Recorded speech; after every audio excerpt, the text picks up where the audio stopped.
तो एक क्वेश्चन करते हैं, from 6 different novels and 3 different dictionaries. तो अपने पास में है ना 6 नॉवल हैं, सारी नॉवेल्स अलग अलग हैं और 3 डिक्शनरीज हैं। 4 novels and 1 dictionary are to be selected and arranged in a row on a shelf so that the dictionary is always in the middle। तो बेसिकली अपने को जो अरेंजमेंट है वो किस तरह से करना है ना, नॉवेल नॉवेल फिर डिक्शनरी तो बीच में ही रहेगी और फिर नॉवेल फिर नॉवेल। ये सारी नॉवेल्स अलग अलग हैं, इसको चाहे तो 1 2 3 4 इस टाइप से लिख सकते हैं अपन। The number of such arrangements is, तो करते हैं इसको। तो अपने को बेसिकली सेलेक्ट क्या करना है, 4 नॉवेल सेलेक्ट करना है और 1 डिक्शनरी सेलेक्ट करनी। तो पहले तो सिलेक्शन करते हैं। तो 6 में से 4 नॉवेल सेलेक्ट करने के तरीके कितने हो गए, 6C4। 3 में से 1 डिक्शनरी सेलेक्ट करने के तरीके कितने हो गए, 3C1। ठीक है, इनटू। अब अरेंजमेंट देखते हैं, है ना। सिलेक्शन तो हो गया, अपने पास 4 नॉवेल 1 डिक्शनरी आ गई। अच्छा, डिक्शनरी का अरेंजमेंट का तो तरीका फिक्स्ड ही है ना, वो तो नॉवेल के बीच में ही आएगी, है ना। तो डिक्शनरी को अरेंज करने का तो एक ही तरीका है, एक ही ऑप्शन है डिक्शनरी को तो रखने का। तो डिक्शनरी तो हो गया और 4 नॉवेल्स को हमको 4 जगह पे अरेंज करना है, डिफरेंट नॉवेल्स हैं सारी। तो क्या तरीका हो जाएगा, 4 फैक्टोरियल हो जाएगा। ठीक, तो ये कितना हो गया, 6 into 5/2 into 3 into 4 into 3 into 2। ठीक है, तो ये कितना हो जाता है, 90 into 12, तो 1080 हो गया। ठीक है, तो एटलीस्ट 1000, है ना। ए पार्ट, ये ऑप्शन करेक्ट है। तो ये वाला क्वेश्चन करते हैं, यूजिंग परम्यूटेशन और अदरवाइज प्रूव दैट, है ना। ये एक एक्सप्रेशन दे रखा है, ये एक्सप्रेशन जो है वो एक इंटीजर है, where n is a positive integer. इस एक्सप्रेशन को लिखते हैं n square factorial upon n factorial raise to power n।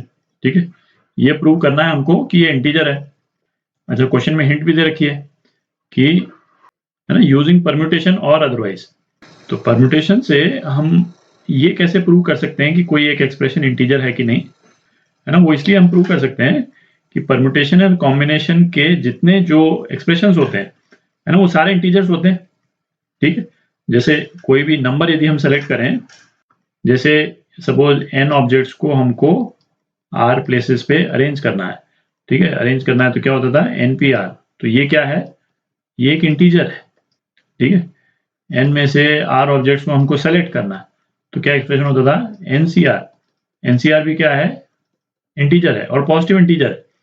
ठीक है, फिर जैसे n आइटम्स हैं जिनको हमको अरेंज करना है ना। n आइटम्स हैं जिसमें से n आइटम्स हैं जिसमें a आइटम सिमिलर हैं और b आइटम्स भी सिमिलर है ना, और a प्लस b जो है वो n के बराबर है ना। इनका यदि हम अरेंजमेंट करते हैं तो क्या होगा, n factorial upon a factorial b factorial, है ना। इतने तरह से हम अरेंज कर सकते हैं।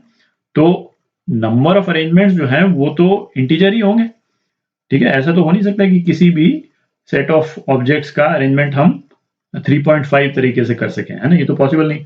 तो ये नंबर भी एक इंटीजर है। ठीक है, तो अब आप देखें जैसे, है ना, इस वाले एक्सप्रेशन को देख करके हमको थोड़ा सा आइडिया लग जाता है। इस वाले एक्सप्रेशन को हम कोशिश करें तो इस वाले एक्सप्रेशन में चेंज कर सकते हैं, क्योंकि इसमें नीचे क्या दे रखा है, नीचे बेसिकली n फैक्टोरियल आ रहा है, कितनी बार आ रहा है, n टाइम्स आ रहा है। ठीक है, n फैक्टोरियल n टाइम्स आ रहा है। तो यदि इस वाले एक्सप्रेशन को हमको विजुलाइज करना है कि हम इसको इस वाले एक्सप्रेशन के रूप में चेंज कर सकें, तो हम एक चीज क्या देख सकते हैं कि यदि हमारे पास में n आइडेंटिकल ऑब्जेक्ट्स के n ग्रुप्स हैं।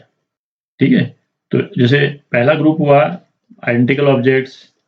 ठीक है, n आइडेंटिकल ऑब्जेक्ट्स हैं, ये क्या है, n ऑब्जेक्ट्स सारे a है ना। फिर दूसरा ग्रुप है, उसमें भी n आइडेंटिकल ऑब्जेक्ट्स हैं, n ऑब्जेक्ट्स, ये भी आइडेंटिकल। फिर तीसरा चौथा, इस तरह से हमारे पास में n है ना, n आइडेंटिकल ऑब्जेक्ट्स हैं, हमारे पास में n ग्रुप्स हैं और हर एक ग्रुप में n आइडेंटिकल ऑब्जेक्ट्स हैं। ठीक है, तो यदि अल्फाबेट्स ही हम यदि लेते हैं और सपोज लास्ट ग्रुप जो है ना, कोई भी ग्रुप मान लें, हम k मान लें।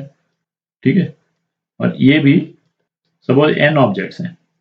ठीक है, तो टोटल नंबर ऑफ ऑब्जेक्ट्स क्या हो गए, टोटल नंबर ऑफ ऑब्जेक्ट्स हो गए है ना, n into n square objects हो गए, दिख रहा है।